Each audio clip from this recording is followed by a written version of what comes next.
Namaskaram. So today is the second episode of the first season of Yatra stories. Today, I want to, tell a story, and this one is historically correct story, and it is about how the Buddhism actually survived for thousands of years and was able to create huge number of enlightened beings as well as enlightened masters. So it started with my yatra. I was just exploring the birthplace of the Buddha, the Lumbini in present-day Nepal, and we actually went to explore the palace, which is in the Tilora Court, a little bit west of Lumbini, of his birthplace, at the palace where he spent 6 years of his life, and eventually set out to find the answer for all the suffering that he could conceive of as the human life. So while I was with the travel guide, I didn't know that there was a place called Ramagram. So I think many of you may not have heard about this place, or you are hearing this for the first time. And it was my first time also when I was on that tour with the guide. And what he actually mentioned was it actually housed the one of the 8 original relics of the Gautama Buddha. So what do you mean by the relics is basically the remains of the Buddha. Because once he was cremated, whatever was left behind, for example, the hair, nails, bones, whatever body part was left behind after the cremation was over, it was put into the casket, and that is what is referred as the relics or the remains of someone. So the fascinating thing is, it was not the first time I've been to such places, and it never occurred me that such kind of place still exists. So without wasting any time, in the evening we went to Ramagram Stup. So it is nearly around like 21 kilometers east of a place called Bhairava in southern part of Nepal, and very close to the border of India. So when we reached the stup, it was already dark. So I just went over there and sat down. And you cannot believe that the explosive energies was there. I was stoned and I was in ecstatic mood for a longer period of time. It was already dark, so I couldn't spend much time, but I knew the significance of it. I came in touch with the Gautama the Buddha himself, his energies. So as I read about the history and everything, we figured it out that when Gautama the Buddha left his body, or in Buddhism what is referred as the Mahaparinirvana, or in the yogic terminology as Mahasamadhi, when he left his body at the age of 80 at Kushinagar, the present-day India, which is actually east of Gorakhpur, the king of Kushinagar actually wanted to keep the relics or the remains of the Buddha after his cremation on his own.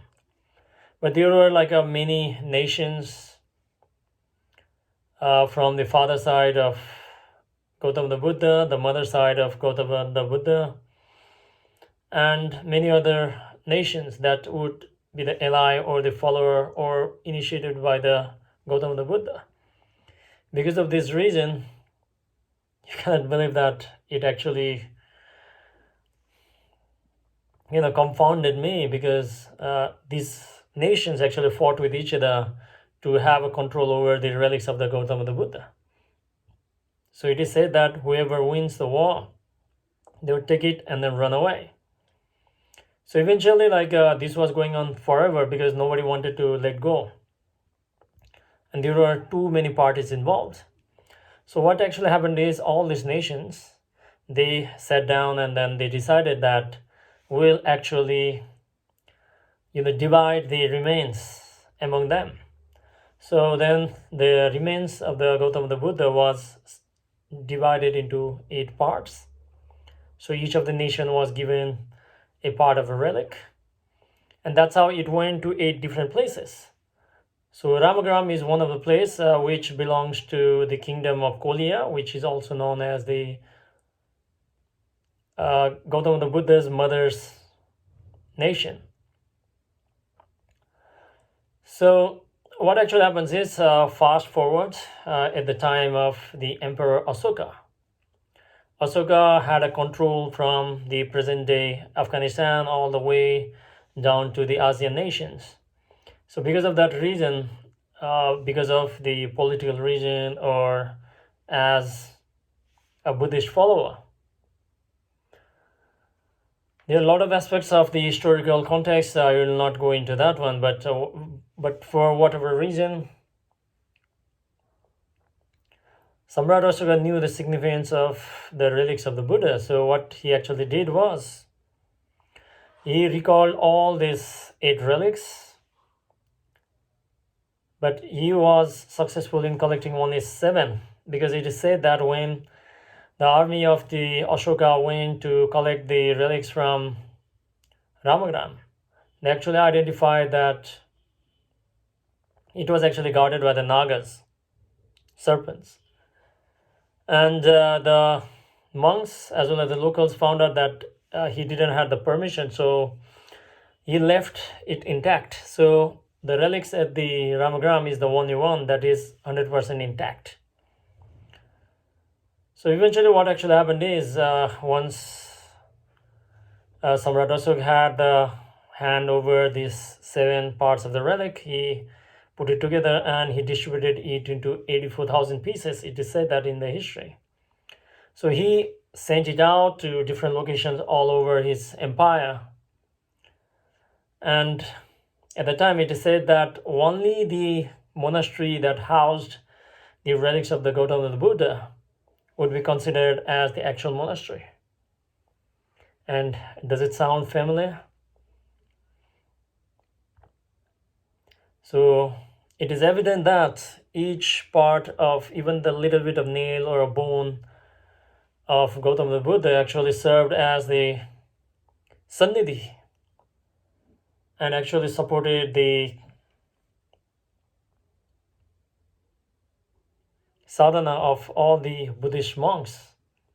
And if you know, there is a tooth of Gautama the Buddha in Sri Lanka also. And then I think the tradition has flourished. We do not know how long it started. So if you go to any of the monastery, if it is too old, it is most likely that the stup or the monastery would have the relics of either the Gautama the Buddha or any of his disciples or the other gurus of the lineage. So it is evident that even a small part of the body of the enlightened being contains the presence within.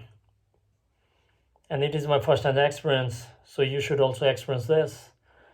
So I recommend that, if you are in Nepal or you are planning to visit this place, Ramagram is a place where you should visit. Currently, it is under the mound. The mound has been put over there because of the lack of funds to protect it. So when the excavation was done many years back, it is found that there were layers and layers of stup, one top of another. It is evident that, in many places, that when the empires has changed the power and one empire has gone away on the place of the another, because it was a very spiritual and a religious significance to the monks and the general public. The new empire or the new kings would not dare to destroy the existing structure. So rather than that, what they did was they just put one more layer of the stupa on the top of that. So when the archaeologists actually excavated the Ramagram stup, what they have found out was there were layers and layers of stupas of different dynasties with different designs. And at the end, on the bottom, they found a casket, which literally written in Brahmi Lipi, saying that Sakyamuni Buddha, or similar in similar terms. Sakyamuni basically means the Buddha of the Sakya clan, because Gautama the Buddha's name was Siddhartha Gautama and he belongs to the Sakya kingdom. So once they found the casket and everything, they verified it was the Gautama the Buddha and they put it back again. And like I mentioned earlier, because of the lack of funds and all the necessary logistics that was missing over there, they again buried it. And now if you go there, you can find the mound, and there are like a few 3 or 4 different types of species of trees growing in the same place, existing together. And if you just go and sit there, you can experience Gautama the Buddha. There are also other places where you can experience this, but for that, let's wait for the another part. So this was the story of Gautama the Buddha and Samrat Ashoka, and of course a role of the Nagas. We actually ensure that this one part of the relics of the Gautama the Buddha remains intact for you and me to come and seek the presence of the Buddha himself. Namaskar.